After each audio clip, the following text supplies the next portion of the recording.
Welcome again to Joe Stunner Boxing. What a fantastic welterweight fight between Cyrus Pattinson and Conah Walker. I don't know if you saw it. It was on the undercard. I think it was a chief support of the Yafai, Tommy Frank, DAZN show.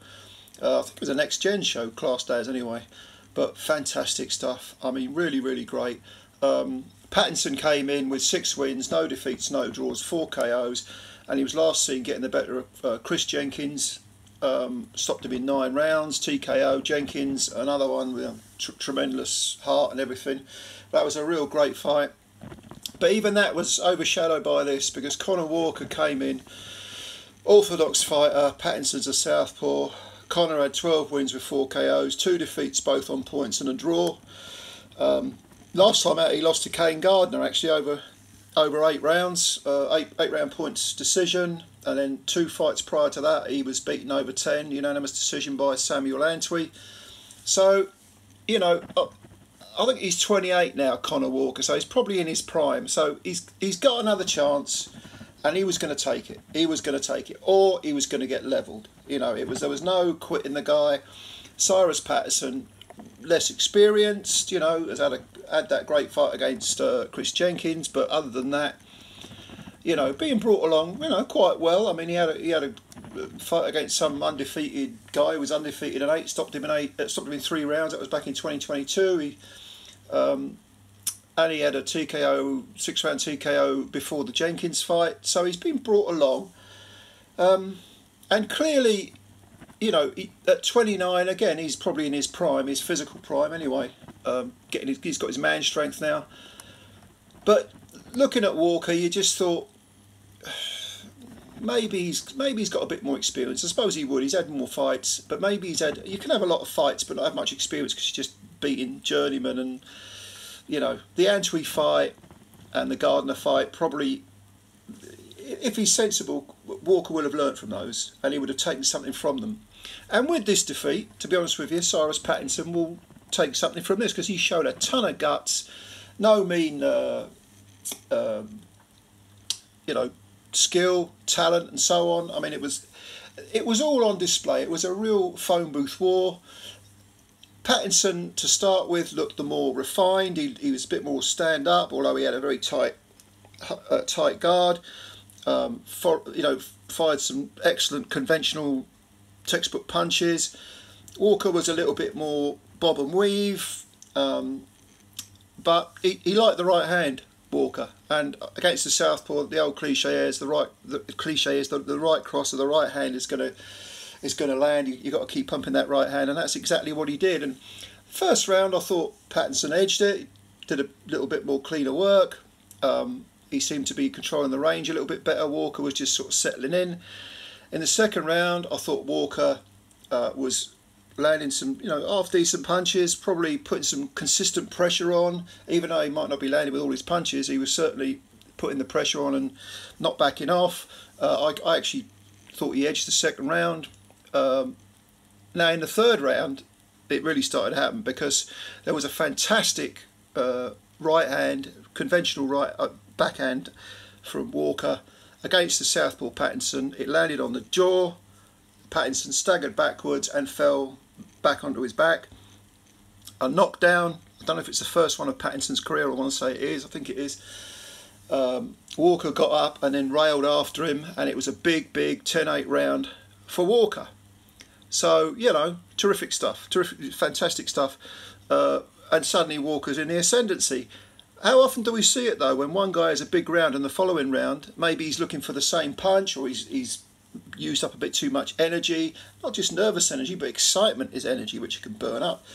And in the fourth round, all credit to Pattinson, he came back, went back to his boxing, boxed well. He was moving an awful lot, being very cautious.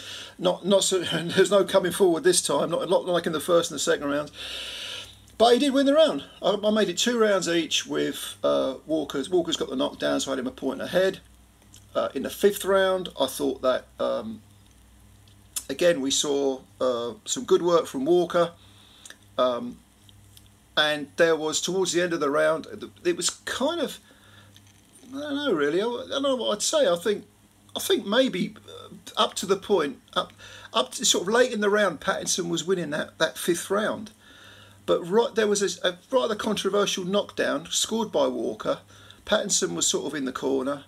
Walker, I think, landed I can't even remember what punch it was. It might have been at the backhand left, a left hook, orthodox stance left hook, landed on Pattinson, and he slipped, and he clearly did slip. His legs just skidded from under him, but a punch had landed. So the referee is perfectly within his right to call it a knockdown, and yeah, okay, it was a knockdown. So in the fifth round, suddenly, it's another knockdown, albeit a controversial one. And then in the seventh round, back comes Pattinson. And oh, by the way, I should explain the sixth round was the thing of beauty. You've got to go see that round. That was a tear up, an absolute tear up. I mean, Pattinson was winning the round. You know, the first 2 minutes, I think he won it, and he was just, for the first time, he really hurt Walker.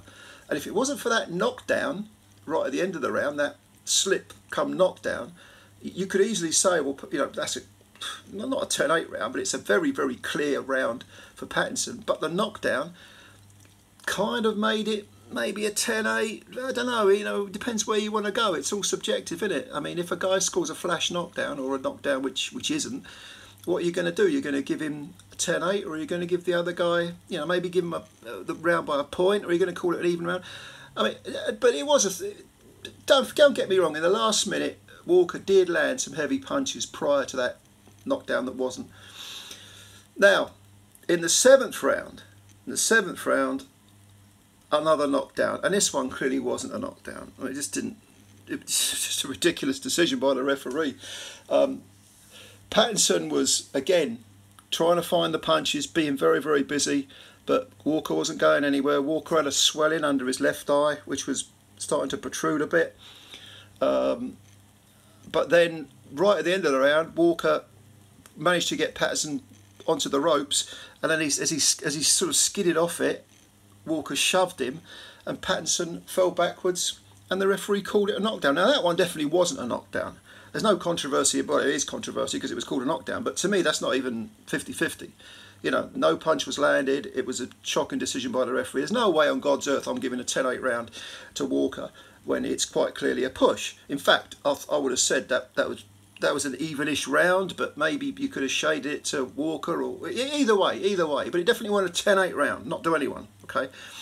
Now in the eighth round, again, more of the same. Pattinson landing his own very, very good punches, but at the same time, whenever he was hit, especially he was a sucker for the right hand. The right hand was coming over regularly from Walker.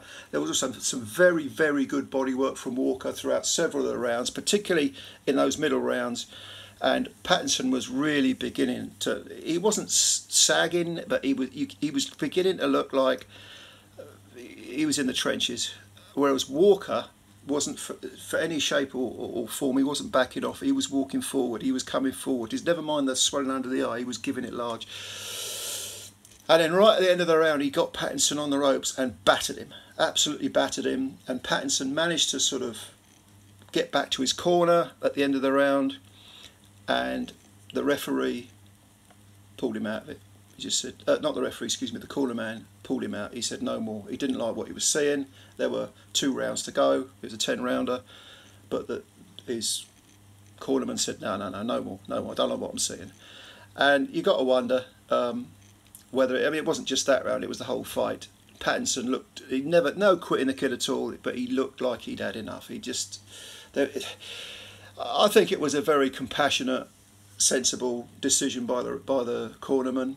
And of course, you know, Conah Walker immediately became elated, jumps up and down in the ring, blah, blah, blah. He's resurrected his career after those 2 recent defeats. Pattinson, nothing to worry about. He's now 6-1. But he's only had 7 fights, for Christ's sake. You know, you learn from your mistakes, just like Conah Walker did. But this was a terrific fight, a real phone booth war. Bit of controversy certainly with one of the knockdowns. And both guys, an absolute credit to themselves and the sport. And Pattinson can come back, and Walker can make a splash. You know, both these guys are good. They've got domestic level honours waiting for them if they keep living the life and stay dedicated. No doubt about it. So did you see this? If not, go and have a look on DAZN or try and see it another way. Leave your comments below. Thank you for your time as always. Hit the subscribe button and hit the like button and spread the word about Joe Stunner Boxing. Really appreciate your time. This is a great fight. Don't miss this one. Don't miss this one. It's good stuff. And yeah, looking forward to reading your comments. Bye for now.